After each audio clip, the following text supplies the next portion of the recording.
రేవంత్ రెడ్డి గారు హెచ్ఎండిఏ భూములు, టీజీఐసి భూములు, హౌసింగ్ బోర్డులు భూములు, స్వగృహ భూములు ఏవి లేకుండా తెగనెంపుతా ఉన్నాడు. ఈయన అనుముల రేవంత్ రెడ్డి కాదు, అమ్మకాల రేవంత్ రెడ్డి అయిపోయాడు.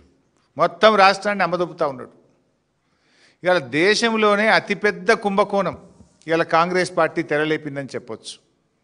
బీఆర్ఎస్ పార్టీ చెప్పినటువంటి మాటలు, నిన్న కేటీఆర్ గారు చెప్పినటువంటి మాటలు అక్షర సత్యము అని నిన్నటి మంత్రి గారి మాటలతో రుజువైపోయింది, తేటతెల్లమైపోయింది. థ్యాంక్స్ టు శ్రీధర్ బాబు గారు. నిజాన్ని కొంతవరకు ఒప్పుకున్నాడు. ఆయన కొంత దాచే ప్రయత్నం చేసింది, కానీ కొన్ని ఒప్పుకోక తప్పలేదు. ఈ హెచ్ఐఎల్టీపీ హిల్ టీపీ పాలసీ ఏదైతే ఉందో ఇది అతిపెద్ద స్కామ్. ఈ రాష్ట్ర ప్రభుత్వం ఉపయోగిస్తున్న ఒక ఆయుధం. వేల కోట్లు, లక్షల కోట్లు కొల్లగొట్టడానికి తెరలేపినటువంటి స్కామ్ ఇది. పారిశ్రామిక వాడల్లో ఆ రోజుల్లో పిల్లలకు ఉద్యోగాలు రావాలని తక్కువ ధరకే పారిశ్రామికవేత్తలకు భూములు కేటాయించారు. 9,292 ఎకరాల భూమిని ఇవాళ 30%, అది కూడా రిజిస్ట్రేషన్ వాల్యూ 30% రిజిస్ట్రేషన్ వాల్యూలో కట్టించుకుంటే రాష్ట్ర ప్రభుత్వానికి 4 నుంచి 5,000 కోట్ల ఆదాయం వస్తుందని నిన్న మంత్రి గారు చెప్పారు. నేను చెప్పలే, శ్రీధర్ బాబు గారే చెప్పారు. స్పష్టంగా చెప్పిన ప్రెస్ మీట్లో, మేము ఈ 9,292 ఎకరాలు అమ్మేస్తున్నాం, రిజిస్ట్రేషన్ వాల్యూలో 30% కడితే మాకు 4-5 కోట్ల ఆదాయం వస్తుంది అన్నారు. మరి నిజంగా ఈరోజు ఆ 9,292 ఎకరాల భూమి విలువ ఎంత ఈరోజు మార్కెట్లో? ఖచ్చితంగా 5 లక్షలకు తగ్గదు. 5 లక్షల కోట్ల రూపాయల విలువ కలిగిన భూమి. మరి నేను అడుగుతా ఉన్న శ్రీధర్ బాబు గారిని, ఈ ప్రభుత్వాన్ని, ఈ 5 లక్షల కోట్ల విలువ కలిగిన భూమిని 4-5 కోట్లకే ఎందుకు కట్టబెడతా ఉన్నారు? అంటే మిగతా 4,95,000 కోట్లు స్కామ్ కాకపోతే ఏంటి? దాన్ని ఏమనాలి? మీరే చెప్పింది కదా 4-5 కోట్లే వస్తాయని. ఈరోజు బహిరంగ మార్కెట్లో ఈ భూమి విలువ 5 లక్షల కోట్లు. 5 లక్షల కోట్ల విలువ కలిగిన భూమిని ఎందుకు 4-5 కోట్లకే కట్టబెడుతున్నారు? దీని వెనుక ఉన్న మతలబేందో చెప్పాలి. ఈరోజు మంత్రి గారు ఇంకోటి బుకాయించే ప్రయత్నం కూడా చేసిండ్రు నిన్న.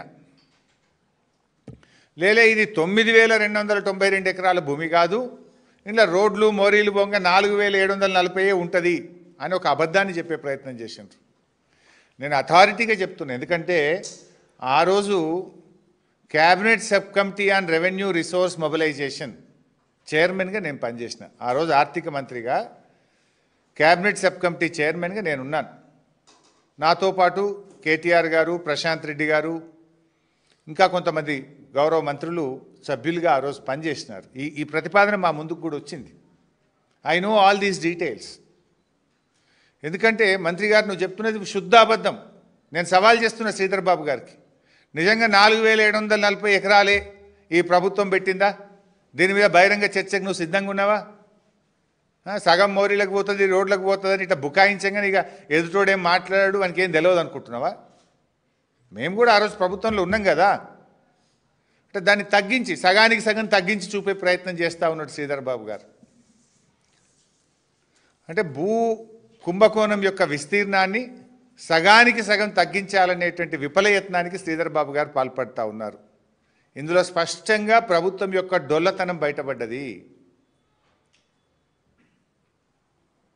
నిన్న బీఆర్ఎస్ పార్టీ కేటీఆర్ గారు అనేకమైనటువంటి ప్రశ్నలు వేశారు. ఏ ఒక్క ప్రశ్న కన్నా ప్రభుత్వం సూటిగా సమాధానం చెప్పిందా? చెప్పండి. ఇప్పటికైనా మీకు ఇంత పెద్ద ముఖ్యమైన కీలకమైన నిర్ణయాన్ని మీరు అసెంబ్లీ పెట్టాల్సింది, అసెంబ్లీలో చర్చించండి. 5 లక్షల కోట్లు మన బడ్జెట్ కంటే రెట్టింపు కదా. మన రాష్ట్ర ప్రభుత్వ బడ్జెట్తో 2 అంతల స్కామ్ ఇది. మన బడ్జెట్ 2.5 లక్షల కోట్లు దాటలేదు. మీరు పెట్టుడు 3 లక్షలు పెట్టినా దాటుడు 2.5 దాటలేదు. అంటే 5 లక్షల కోట్లు అంటే 2 సంవత్సరాల బడ్జెట్తో సమానమైన ఇంత ప్రధానమైనటువంటి నిర్ణయాన్ని మీరు శాసనసభకు పెట్టకుండా, సభలో చర్చించకుండా, రాత్రికి రాత్రే పాలసీ పెట్టి వేల కోట్లు, లక్షల కోట్లు కొల్లగొట్టమంటే బీఆర్ఎస్ పార్టీ చూస్తూ ఊరుకోదు. ఇంత ఇంపార్టెంట్ ఇష్యూను మీరు అట్లా రాత్రికి రాత్రి ఎట్లా చేస్తారండి? నిన్న కేటీఆర్ గారు అడిగిన ఏ ఒక్క ప్రశ్నకి ఎందుకు సమాధానం ఇవ్వరు? నేను అడుగుతా ఉన్నా. ఇప్పుడు ప్రభుత్వం ఆనాడు బీఆర్ఎస్ ప్రభుత్వం సెలెక్టెడ్గా కోర్టు కేసులు ఉండే అప్పటికే కిరణ్ కుమార్ రెడ్డి ప్రభుత్వం నిర్ణయం తీసుకున్నది. ఆ భూములు ఆజామాబాద్ భూములు వాళ్ళకి ఇవ్వాలని కిరణ్ కుమార్ రెడ్డి ప్రభుత్వం నిర్ణయం తీసుకుంది. దాని మీద వాళ్ళు హైకోర్టు నుంచి ఆర్డర్ తెచ్చుకున్నారు. సో కోర్టు ఆర్డర్ ఉందని చెప్పి ఆ రోజు మేము రెగ్యులరైజ్ చేయాలని చెప్పి నిర్ణయించినాం. ఒక్క ఆజామాబాద్ నిర్ణయిస్తే కూడా ఆ రోజు మేము 200% కట్టాలన్నాం. సబ్ రిజిస్ట్రేషన్ వాల్యూ మీద 200% కట్టాలని నిర్ణయం తీసుకున్నాం. అంటే మీకు బాగా అర్థం కావాలి, ప్రజలకు అర్థం కావాలంటే అక్కడ ఒక గజం 100 రూపాయలు ఉందనుకోండి, 100 రూపాయలు సబ్ రిజిస్ట్రేషన్ కార్డ్ వాల్యూ, మనం రిజిస్ట్రేషన్ ఆఫీస్లో పోయి ఫీజు కడతాం కదా, ఆ కార్డ్ వాల్యూ 100 రూపాయలు ఉందనుకోండి, ఆ రోజు 200 రూపాయలు రాష్ట్ర ప్రభుత్వానికి కడితే మీకు ఆ భూమిని ఫ్రీ హోల్డ్ చేస్తాము అని ఆనాడు బీఆర్ఎస్ ప్రభుత్వం నిర్ణయం తీసుకుంది. ఇవాళ కాంగ్రెస్ ఏం నిర్ణయం తీసుకుంది? అదే 100 రూపాయలు రిజిస్ట్రేషన్ కార్డ్ వాల్యూ ఉంటే మీరు 30 రూపాయలు కట్టండి చాలు మీకు ఫ్రీ హోల్డ్ చేస్తాము అంటుంది కాంగ్రెస్ పార్టీ. అంటే ఎంత లుక్సాన్ అవుతుంది గవర్నమెంట్ ఖజానాకు? గజానికి 170 రూపాయలు లుక్సాన్ అయినట్టేనా? మేము 100 ఉంటే 200 కట్టమని మేమన్నాం. మీరేమంటున్నారు? 100 ఉంటే 30 రూపాయలు కట్టండి చాలు మీకు ఫ్రీ హోల్డ్ చేస్తాం, ఈ భూమి మీకు దారాదత్తం చేస్తాము అంటున్నారు. అంటే 170 రూపాయలు నష్టమవుతుంది కదా. నేను జస్ట్ టు అండర్స్టాండ్ చెప్తా ఉన్నా. అందుకే 5 లక్షల కోట్లు రావాల్సిన చోట 5,000 కోట్లు మాత్రమే వస్తాయి అని మంత్రి గారు నిన్న ఉన్న నిజాన్ని మంచిగా కుండబద్దలు కొట్టినట్టు బయట పెట్టిండు. అందుకే ఆయనకు థ్యాంక్స్ కూడా చెప్పిన నేను. ఇవాళ బీఆర్ఎస్కు కాంగ్రెస్కున్న తేడా ఏంది? మేము 200 రూపాయలు రావాలంటే మీరు 30 రూపాయలు చాలు అంటున్నారు. ఇది రాష్ట్ర ప్రభుత్వ ఖజానాకు తీరని నష్టం చేస్తూ ఉన్నారు మీరు. ఇందులో ఇంకా గమ్మత్ ఏంటంటే, ఎంత అసలు కొద్దిగానే ఉండాలి వాళ్ళకి ప్రభుత్వం నడపడానికి.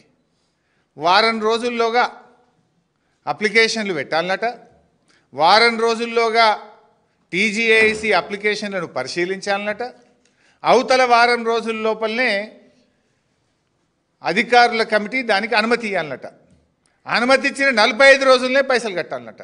అంటే మొత్తం 2 నెలల కుల్లా అయిపోవాలన్నట. 2 నెలలు ఏంది ఇంత ఆగము? వారం రోజుల్లో అనుమతి